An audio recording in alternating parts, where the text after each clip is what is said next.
Deutéronome chapitre 20 et 1. La dignité humaine au cœur de la loi.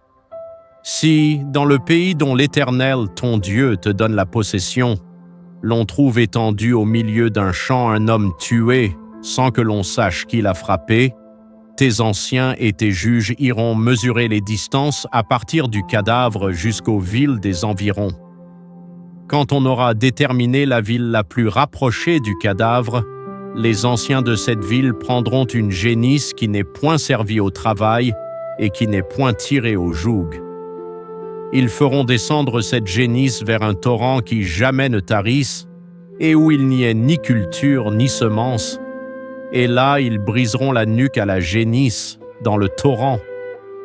Alors s'approcheront les sacrificateurs, fils de Lévi, car l'Éternel, ton Dieu, les a choisis pour qu'ils le servent et qu'ils bénissent au nom de l'Éternel.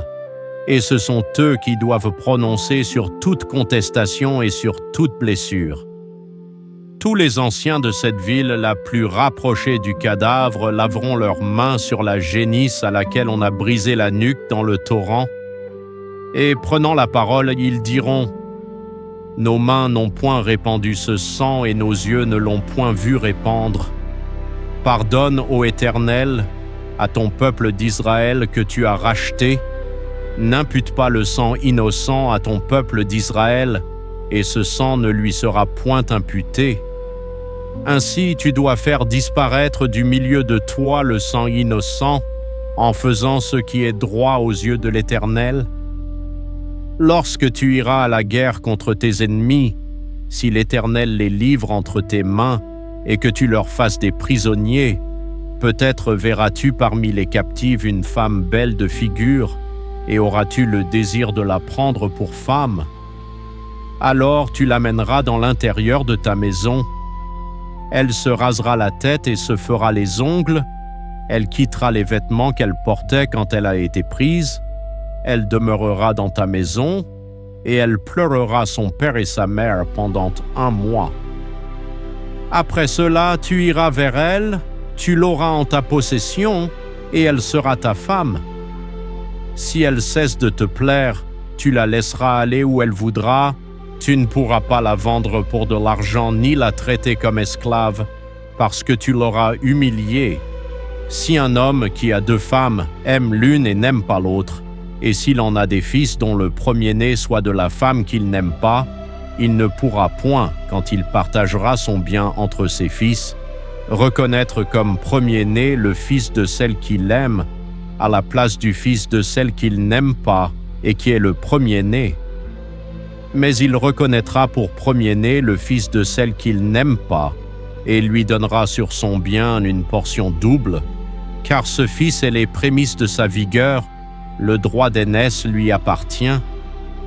Si un homme a un fils indocile et rebelle, n'écoutant ni la voix de son père ni la voix de sa mère, et ne leur obéissant pas même après qu'ils l'ont châtié, le père et la mère le prendront et le mèneront vers les anciens de sa ville et à la porte du lieu qu'il habite. Ils diront aux anciens de sa ville, « Voici notre fils qui est indocile et rebelle, qui n'écoute pas notre voix et qui se livre à des excès et à l'ivrognerie. » Et tous les hommes de sa ville le lapideront et il mourra.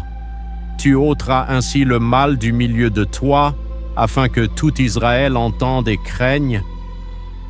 Si l'on fait mourir un homme qui a commis un crime digne de mort, et que tu l'aies pendu à un bois, son cadavre ne passera point la nuit sur le bois, mais tu l'enterreras le jour même, car celui qui est pendu est un objet de malédiction auprès de Dieu, et tu ne souilleras point le pays que l'Éternel, ton Dieu, te donne pour héritage.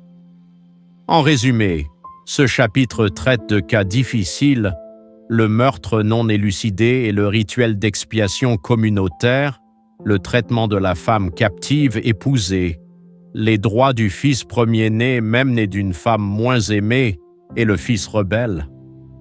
Il se conclut par la loi sur le pendu, maudit celui qui est pendu au bois. Méditons. Même dans des situations complexes, Dieu protège la dignité de chaque personne. la femme captive, l'enfant premier-né, le condamné. Paul verra dans « Maudit celui qui est pendu au bois » l'image de Christ qui a pris notre malédiction. La croix est le lieu où la dignité humaine est restaurée. Prions. Jésus, tu as pris ma malédiction pour me donner ta bénédiction. Merci pour cette grâce incompréhensible. Aide-moi à traiter chaque personne avec la dignité que tu lui as donnée. Amen. Chers frères et sœurs, merci d'avoir partagé ce moment dans la parole de Dieu. Si cette méditation a apporté la paix dans ton cœur, tu peux soutenir cette mission en s'abonnant à Parole de Dieu au quotidien afin de continuer ce voyage biblique avec nous chaque jour. N'hésite pas à partager cette vidéo autour de toi pour que d'autres puissent eux aussi recevoir une parole d'espérance, de paix et de lumière. Que Dieu te bénisse abondamment, fortifie ta foi et accompagne chacun de tes pas. À très bientôt pour une nouvelle méditation sur Parole de Dieu au quotidien.